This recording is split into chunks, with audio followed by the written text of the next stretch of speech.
الو هلا حبيبي ابراهيم، شلونك؟ ظلومي، شو اخبارك؟ شنو كنت مزاج حياتك؟ اذا قصدك على الجهات، الرجال بعد شهر ويروحون يم ابوهم، بس راح يقومون يجون خطار يعني كل فترة وفترة. تمام؟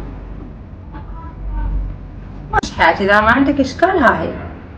اوكي، وانا هم راح اقوم اكمل شغل. يلا باي باي. حبيبي زهرة،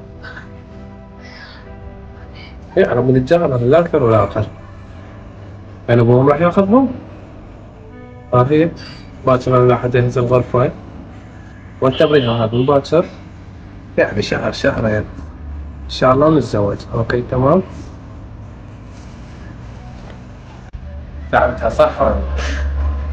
هل إحنا على الفقر أبوها يديها فلوس ورجلها يدز لها نفقة والجهال يمها، فأحد فقر خلاص لازم أجهز روحي.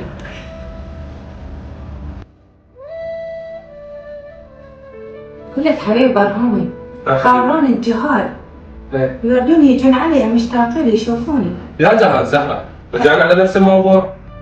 هسه تزوجنا ونريد نعيش حياتنا، جهالك نسيهم. زهرة انسي. حبيبي ما من البداية قلت لك واتفقت فيها، قلت لك برهومة حياتي، جهالي صح يروحون يوم ابوهم، بس كل فترة وفترة يجوني، ما كذبت عليك. وانا قاعد اصرف عليهم جهالك؟ يا عمري تصرف عليهم شنو؟ انا ابوهم جهز لهم النفقة مالتهم وجهزت لهم، ومن انا ابوي ما مقصر وياني، وانت قاعد بالبيت لا شغله ولا عمله، يعني بكل الحالات انت ما راح تصرف عليهم، راح ياكلون من خيرهم. يعني ولا تنسى احنا من تزوجنا بابا هدالك بيت هديه وصار بيتنا ملكنا، والسياره انا اشتريت لك اياها من بابا اللي يعطيني اياها الفلوس، خليته جبت لك سياره بيها وما قصرت وياك. يعني اذا مثلا صرفت على جهالي باليوم 25,000، هم يوم واحد يجون ويروحون، 25,000 راح تاثر عليك ابراهيم؟ زهرة مثلا شنو انت تعيريني بالفلوس وتعيريني بالسيارة؟ ترى هسه احرق البيت واحرق السيارة، جهالك ما يفوتون ببيتي، افتهمتي لو لا؟ ما تردين الطايقي بعد من ياخذك؟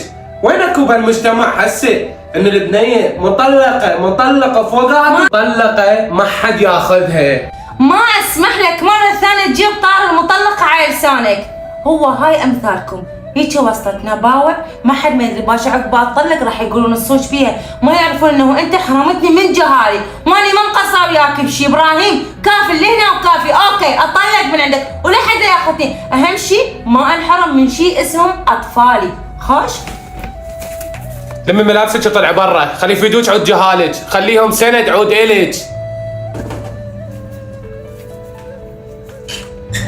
يما هلا شلونك؟